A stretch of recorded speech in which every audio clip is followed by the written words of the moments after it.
Assalamualaikum warahmatullahi wabarakatuh. Oke, kali ini kita belajar pelajaran akhlak ya, pelajaran akhlak. Yang dimana kita saat ini membahas tentang akhlak dalam menyembelih. Jadi akhlak itu ada beberapa bagian, termasuk kita menyembelih hewan ya. Menyembelih hewan pun kita harus memakai akhlak. Oke. Sebelum kita belajar membahas ke sini, mari kita membaca doa terlebih dahulu. Membaca doa dimulai. Bismillahirrahmanirrahim. Allahumma fa'na bima 'allamtana inna ma yanfa'una wa zidna ilman.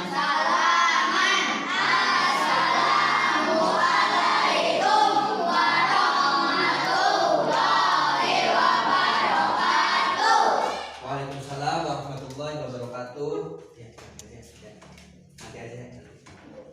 Oke, kita membahas tentang akhlak menyembelih atau sekaligus tata caranya. Oke, yang pertama, kita itu kalau misalkan mengkonsumsi hewan penyembelihan, jangan sembarangan. Wah, penting mah enak ya bakakak kuda gitu. Wah, penting mah ya enak bakakak hayam.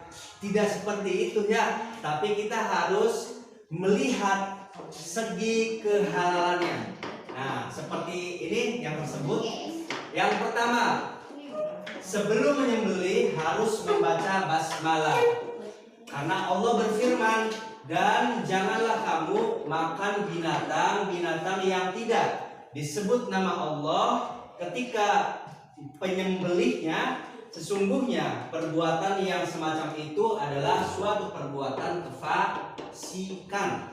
Nah, kalau ada orang yang menyembelih hewan, ketika ada orang yang menyembelih hewan dan tidak membaca basmalah, maka penyembelihan itu dinamakan fasik atau rusak.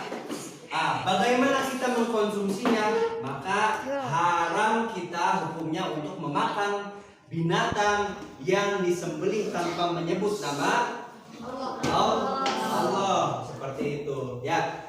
Contoh halnya seperti ini. Kalian kalau misalkan berburu, kalian pakai jeplakan ada, pakai senapan ada. Kalian terlebih dahulu sebelum kalian melesatkan peluru itu, kalian harus membaca Bismillah. La haula wala quwata illa billah. Langsung dipelesatkan. Dan ketika mengenai burung itu, maka burung itu halal dimakan. Jadi kalau berburu jangan sampai kita hanya berburu saja, kita sadar, wah, ini ada burung di sini. Bismillahirrahmanirrahim. Dilesatkan contohnya. Nah, itu nggak apa-apa halal, tapi hati-hati. Kalau misalkan kalian berburu tanpa bismillah, itu bisa dihukumi menjadi bangkai dan haram untuk dimakan, nggak boleh. Yang kedua, menggunakan alat pemotong yang tajam agar hewan itu cepat mati. Jangan sampai kita menyembelih hewan dengan beling. Contohnya, beling itu tidak tajam dan kasihan. Kenapa kok harus dengan benda tajam? Karena agar tidak menyiksa hewan tersebut.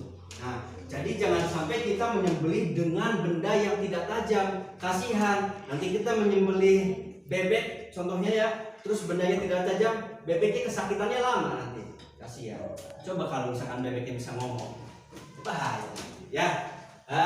Yang ketiga, tidak boleh menyembelih dengan kuku, gigi atau tulang. Biasanya zaman dahulu, zaman purba ya, itu menggunakan tulang-tulang, menggunakan gigi, menggunakan kuku, ya itu nggak boleh karena menyiksa hewan. Qala Rasulullah sallallahu alaihi wasallam, Allahumma shalli alaihi, ma'an hardama wa dzukira smullahi alaihi faquluhu laisa sinna wa dhufara wa sa'u hadithukum an dzalika amma sinnu fa'admun wa ammal dzufuru famudal habasyati. Nah, ini poin yang ketiga ya. Jadi Rasulullah bersabda, segala sesuatu yang mengalirkan darah dan disebut nama Allah ketika menyembelihnya, ya, silakan kalian makan. Jadi kalau misalkan ada yang menyembelih tanpa menyebut nama Allah, maka jangan sekali-kali kalian berani memakannya, karena itu haram hukumnya, ya. Asalkan yang digunakan bukanlah gigi dan kuku. Aku akan memberitahukan kepada sekaliannya mengapa hal ini dilarang. Adapun gigi, ia termasuk tulang. Sedangkan kuku, ia alat menyembelih yang dipakai penduduk Habasyah, sekarang bernama Ethiopia. Hadis riwayat Al-Bukhari. Poin yang keempat yaitu menyembelih harus orang Islam berakal dan baligh, ya. Ternyata Islam saja tidak cukup. Jadi kita harus menyembelihnya kepada orang yang Islam sekaligus berakal atau baligh, ya. Kalau perempuan balighnya yaitu head, kalau laki-laki ihtilam. Tahu ihtilam? Mimpi basah. Nah, itu laki-laki, ya. Jadi kalau misalkan ada orang yang ingin menyembelih, maka kalian biasanya kalau mau lebaran tuh, ini ayam kata orang tua kalian tuh untuk disembelih, kalian disuruh nyembelih itu ke bapak itu, ke pak ustadz itu. Nah, kan suka seperti itu. Ini adalah menggunakan poin yang keempat, disembelih oleh orang Islam sekaligus berakal dan baligh.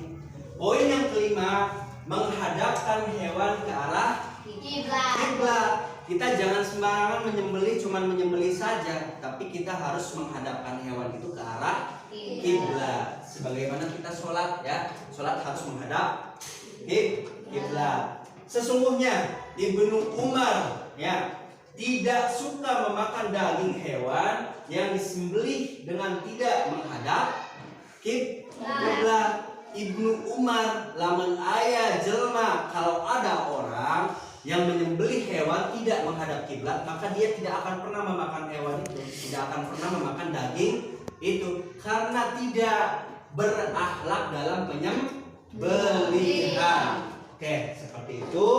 Ini adalah akhlak ketika kita menyembelih hewan.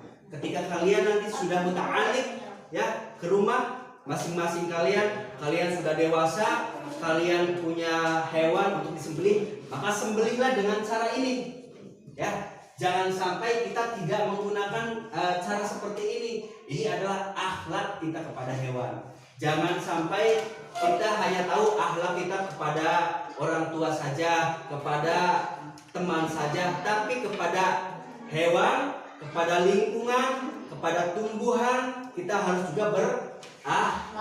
Jangan sembarangan. Ini adalah bentuk manusia, adalah makhluk yang paling sempurna dalam penciptaannya, karena Allah memberikan fasilitas kepada manusia berupa akal, pikiran, dan hati nurani. Wallahu a'lam bishawab.